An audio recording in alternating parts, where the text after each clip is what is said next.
Chapitre 20. Observation du réel. L'étude des mondes de l'univers satisfera votre esprit qui aspire aujourd'hui à connaître la vérité. Mais l'homme ne peut comprendre que ce qui lui est donné de voir. Or, il s'aveugle lorsqu'il développe ses facultés dans une seule discipline, parce qu'il ne peut plus percevoir l'ensemble des réalités. Il peut alors devenir excessif et dangereux, car, occupé par ce qu'il fait, son esprit ne peut plus définir ce que doit être la conduite de l'homme. Le bon sens le quitte, et la déraison l'emporte bien souvent. Il est donc utile que je vous montre les astres tels qu'ils sont, et comme personne ne les a encore imaginés. Après quoi, vous saurez que le monde terrestre appartient au nombre des mondes célestes, qu'il convient de connaître pour savoir qui nous sommes et comment nous devons vivre sur notre terre bien-aimée. Définition du réel.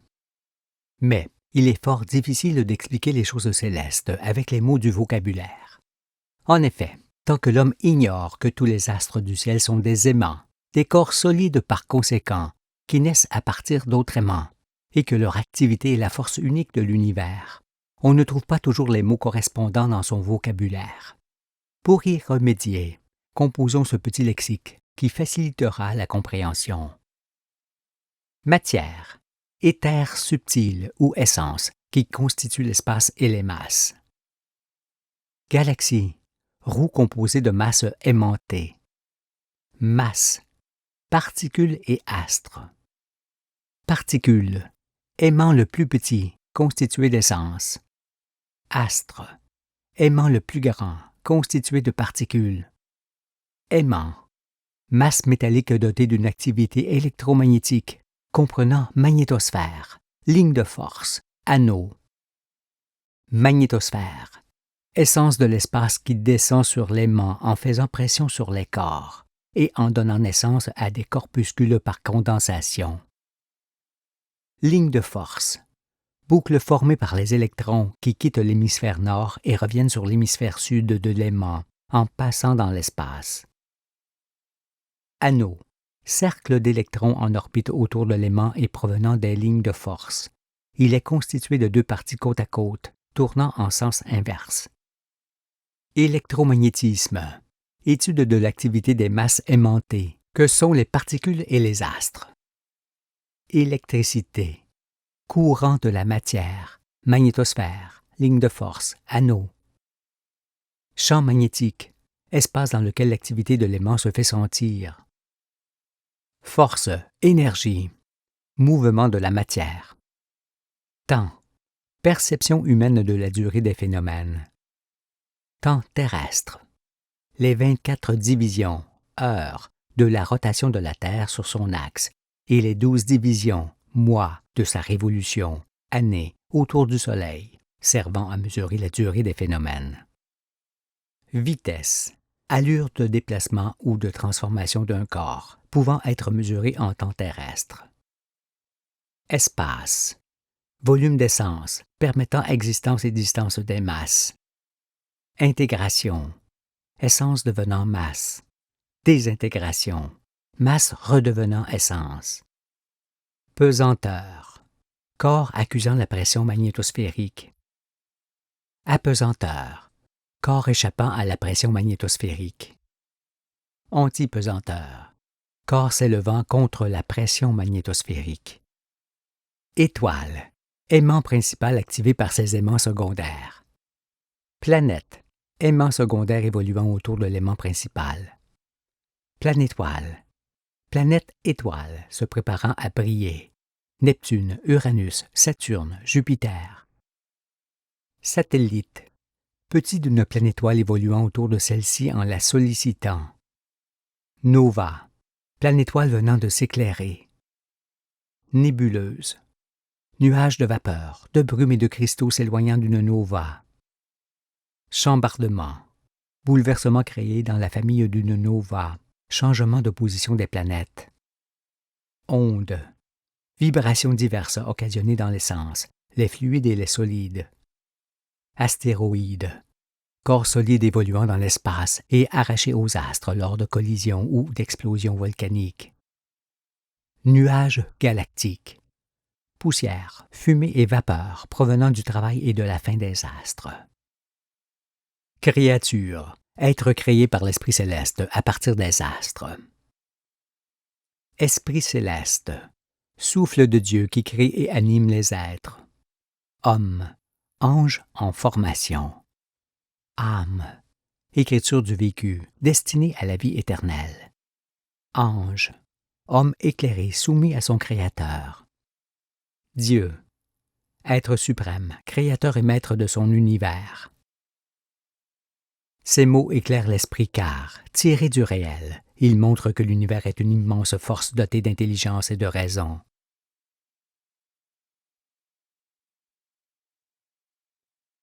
Composition des galaxies. Consacrée aux formations célestes et terrestres. La deuxième partie du livre démontrera que chaque étoile éclaire son propre monde et qu'elle brille grâce à ses astres. On saura alors qu'une galaxie a une composition de sphères métalliques aimantées, entourées ou pas d'un manteau, qui ont une activité variable selon qu'il s'agit d'un satellite, d'une planète ou d'une étoile. Elle est un corps composé qui n'est pas figé mais toujours en travail, sans quoi elle n'aurait aucune possibilité d'existence. Ce travail est la continuelle intégration, désintégration de la matière que nous avons évoquée, nous montrant par ailleurs que le volume de l'univers est entièrement fait d'essence. Car il va de soi que ce mouvement de matière ne peut se faire que dans l'espace, où cette matière est prise et restituée. L'univers comprend à la fois l'essence de l'espace et les galaxies sans nombre qui trouvent corps grâce à cette essence. L'essence est donc la matière. Les galaxies, au milieu desquelles nous avons précédemment évolué, sont ainsi comparables à des troupeaux d'astres qui pèsent tranquillement cette essence qui sert à les former et à entretenir leur perpétuel renouvellement. Mais si dans un troupeau quelconque, il y a plus de naissance que de disparition, ce troupeau grandit d'autant, et le contraire se produit s'il y a plus de disparition que de naissance. Par conséquent, si ces deux phénomènes contraires ne sont pas d'égale importance, le troupeau grandit ou diminue. Mais s'il y a équivalence des naissances et des disparitions, le troupeau reste tel qu'il est. Un troupeau peut ainsi diminuer plus ou moins vite et augmenter ensuite. Il en est de même pour les galaxies qui se nourrissent de l'essence de l'espace. Il suffit alors d'en saisir une pour toutes les saisir, parce que l'activité électromagnétique ne permet pas l'existence de galaxies de nature différente. Une galaxie renferme aussi des nuages de cristaux de glace, de poussières diverses et de fumée, ainsi que de nombreux corps errants, tels les comètes et les météorites. Ces nuages et ces corps ne sont nullement l'origine des astres, comme l'enseignent les astronomes, mais les conséquences de leur travail et de leur disparition. S'ils ne sortent de la galaxie, ce n'est point parce qu'ils sont attirés par les astres qui la composent, mais parce que l'immense magnétosphère générale qui entoure la galaxie fait pression sur tous les corps qu'elle renferme. Cela sera démontré, car c'est grâce à la magnétosphère des astres que l'on pèse. Ceci nous montre qu'il ne faut pas se tromper de côté sur l'origine des formations. Sinon on devient semblable à ceux qui ne démontrent que leur stupidité lorsqu'ils disent que ce sont les nuages de la galaxie qui donnent naissance aux étoiles. Dans l'inversion de la réalité, ils n'ont pas leur pareil. Car a-t-on jamais vu la fumée, les nuages, être la cause du feu, les étoiles? Un nuage de fumée est la conséquence du feu et non la cause.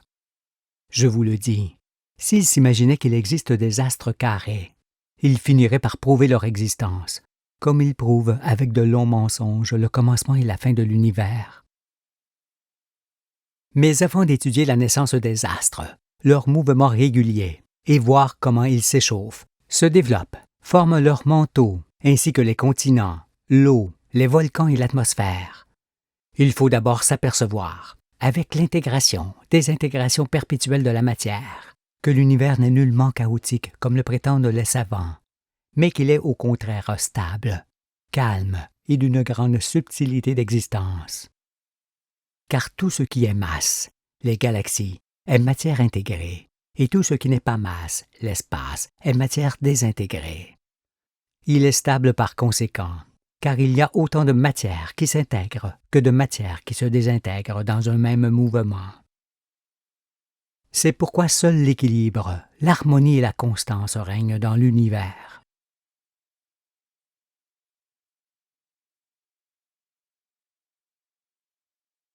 Aspect de la famille solaire. Pour avoir une meilleure vue d'ensemble de l'activité céleste, sachons que le Soleil avec ses astres, les planètes, était, dans les temps fort reculés, semblable à Jupiter avec ses satellites qui l'entourent. Ces derniers croissent et se développent, et quand ils auront atteint la taille et le nombre de nos planètes, l'atmosphère de Jupiter explosera, en créant d'une part le chambardement dans sa famille, et d'autre part en éclairant ses astres.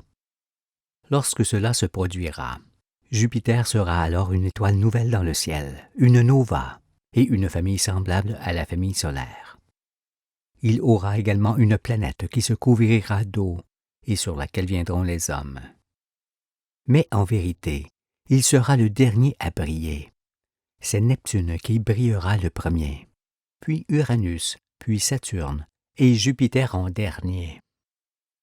Car ces astres, qui sont des corps solides, ont une activité similaire qui les conduit doucement à devenir étoiles. Tous suivent un processus identique et la même voie. Nous verrons prochainement que les astres sont tous des aimants et que ceux-ci sont composés d'une masse métallique entourée d'une magnétosphère, de lignes de force et d'anneaux créateurs et nourriciers. Sans exception, tous les astres naissent des anneaux d'une planète qui se prépare à briller. Lorsqu'on perçoit ces phénomènes, il suffit alors d'étudier l'activité électromagnétique des aimants de la famille solaire pour voir que les autres familles stellaires de la roue sont toutes comparables. Il est donc indispensable d'étudier l'activité électromagnétique de l'aimant, qui est la source de cette force incontestable avec laquelle tout existe et se meut. Mais il faut auparavant avoir à l'esprit qu'il n'existe qu'une seule sorte d'aimant, et que, de ce fait, il ne peut y avoir qu'une seule sorte de particules d'astres. Il n'y a que l'activité électromagnétique des aimants qui, pouvant être poussée à l'extrême, comme sur le Soleil, donne à ces aimants des tailles et des aspects différents. Mais ils sont de même nature et uniques dans leur genre. C'est pour cela que l'électron, le proton et le neutron, qui composent les atomes des astres, ne sont pas trois sortes de particules, mais trois aspects de la particule unique qui changent. Et il en est forcément de même pour le satellite, la planète et l'étoile. Car particules et astres sont des aimants qui changent de taille et d'aspect en fonction de leur activité. Or, comme il n'y a qu'une seule sorte d'aimant, c'est bien sur celui-ci que nous devrons nous pencher pour comprendre l'activité universelle, ainsi que l'univers entier, et c'est ce que nous ferons.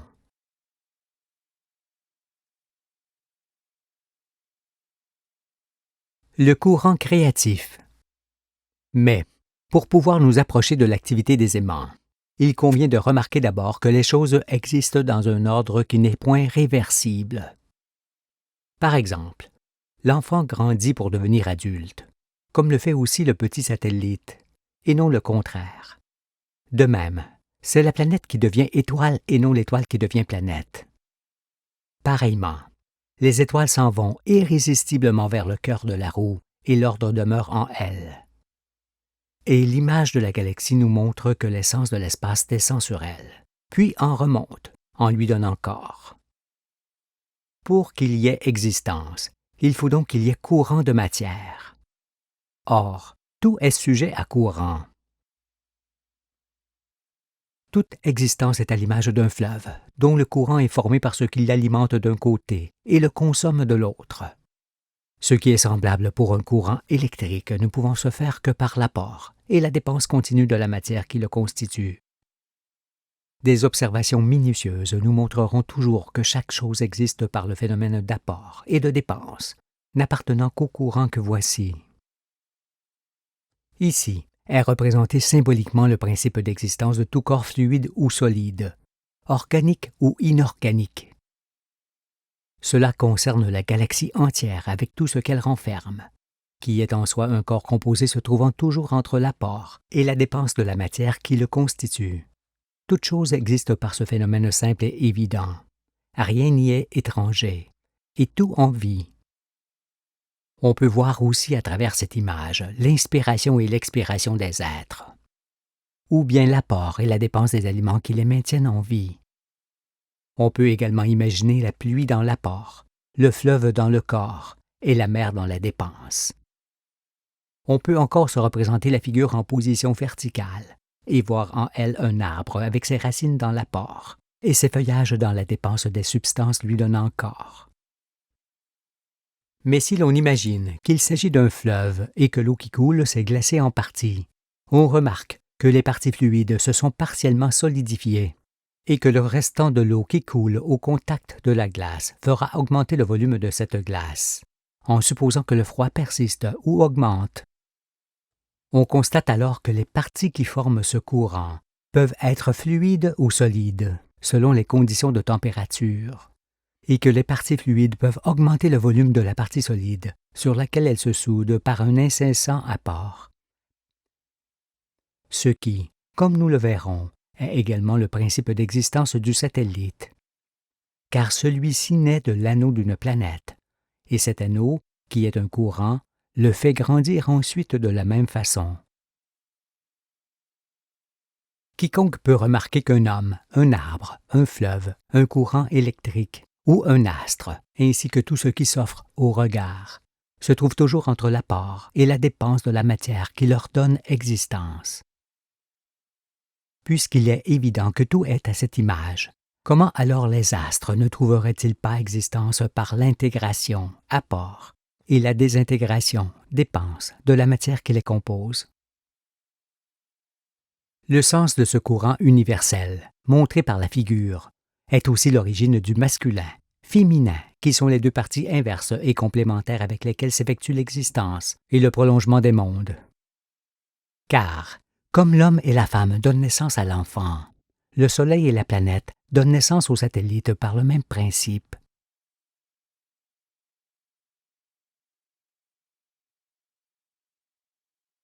Intégration, désintégration. Un astre est un aimant qui s'intègre d'abord par un apport de matière de l'espace plus grand que la dépense, et se désintègre ensuite par une dépense plus grande que l'apport. Jupiter deviendra comme le Soleil.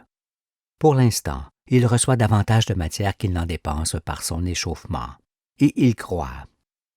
Quand il brillera comme le Soleil, c'est-à-dire quand sa masse commencera à se désintégrer, il dépensera davantage de matière qu'il n'en recevra. Sa masse diminuera alors lentement, comme voici. On voit ici, d'une façon simplifiée, l'essence de l'espace intégrer la masse d'une étoile, qu'elle fait croître, jusqu'au moment où cette essence retourne à l'espace en désintégrant cette même masse, qui subsiste tant que ce mouvement de matière s'effectue. La croissance d'un astre s'avère alors limitée, car elle passe par un seuil, une limite, qui amène sa désintégration. Ce seuil est l'explosion de l'atmosphère qui déclenche le processus de désintégration de la masse, faisant que l'astre est désormais une étoile. Pour que nous puissions saisir les détails des formations, je montre d'abord le contexte dans lequel se trouve la famille solaire que nous allons étudier. Jusqu'ici, nous avons mis en évidence que les étoiles n'étaient en vérité que des petits points lumineux se tenant espacés les uns des autres par leur souffle et se mouvant ensemble dans la roue. Or, pour que les étoiles et leurs astres soient animés de mouvements doux et réguliers, comme le mouvement de rotation de la Terre qui tourne doucement et régulièrement, il est nécessaire que ces astres aient une densité et une inertie considérables, qui ne peut leur être donnée que par une masse métallique. Cette masse, qui est du ferro-nickel, est le noyau aimanté qui occupe quasiment tout le volume des planètes, telle la Terre, et qui se trouve aussi au centre des planétoiles, telles Jupiter, et des étoiles, telles le Soleil. Contrairement à ce qui se dit, et bien que cela puisse vous étonner, sachez que la taille du noyau de la Terre n'est guère inférieure à la taille du noyau de Jupiter. et que le noyau de ce dernier n'est guère inférieur à celui du Soleil, qui, en raison de sa jeunesse, est l'un des plus gros noyaux existants dans la galaxie. Il en est ainsi parce que l'activité des aimants ne permet pas de grande différence de taille entre les noyaux des astres. Ce qui diffère beaucoup, selon les circonstances, c'est leur activité électromagnétique et l'atmosphère qui en résulte. C'est pourquoi il faut veiller à ne pas confondre le globe atmosphérique de Jupiter ou du Soleil avec leur masse métallique. Sinon, on risque de devenir scientifique et d'affirmer qu'il existe de grandes différences dans la taille et la nature des astres, et que plusieurs d'entre eux, notamment les étoiles, ont des dimensions monstrueuses. En raison de sa jeunesse, le Soleil est encore une petite étoile qui deviendra grande, puis géante, au fur et à mesure de son ascension qui l'amènera au cœur de la roue, où elle s'éteindra, telle une chandelle qui s'est entièrement consumée. Toutefois, durant sa vie, ce n'est pas sa masse, mais son globe lumineux et apparent qui augmentera considérablement de taille.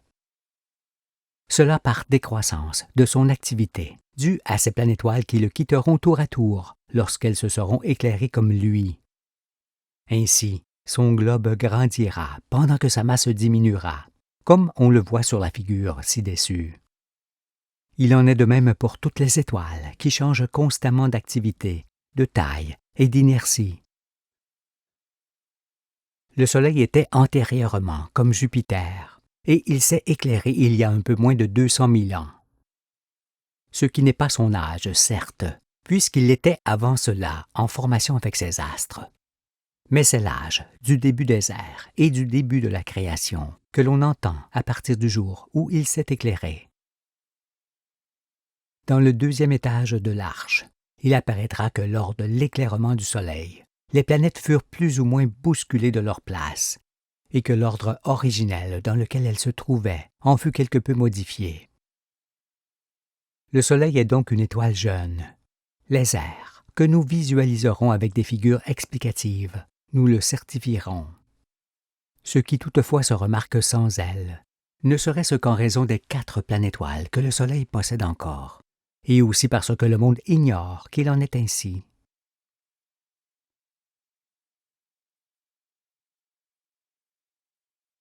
Le cheminement des étoiles.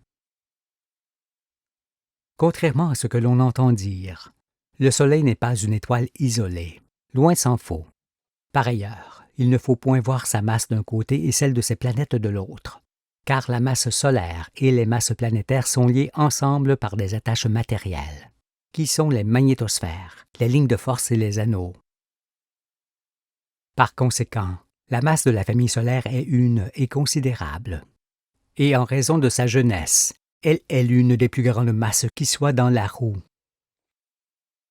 Cela étant, on comprend qu'en raison de la grande force centrifuge qui s'opère sur les astres par la rotation de la galaxie sur son axe, les étoiles jeunes et lourdes en masse, comme la famille solaire, descendent forcément vers le bord de la roue avant de remonter vers le cœur de celle-ci où elles s'évanouissent. En effet, la force centrifuge ne permet pas aux étoiles de remonter vers le bulbe de la galaxie tant que leur masse ne s'est pas allégée. Or, et ainsi qu'on l'a dit, celle-ci s'allège au fur et à mesure que leur planétoile les quitte en devenant étoile elle-même.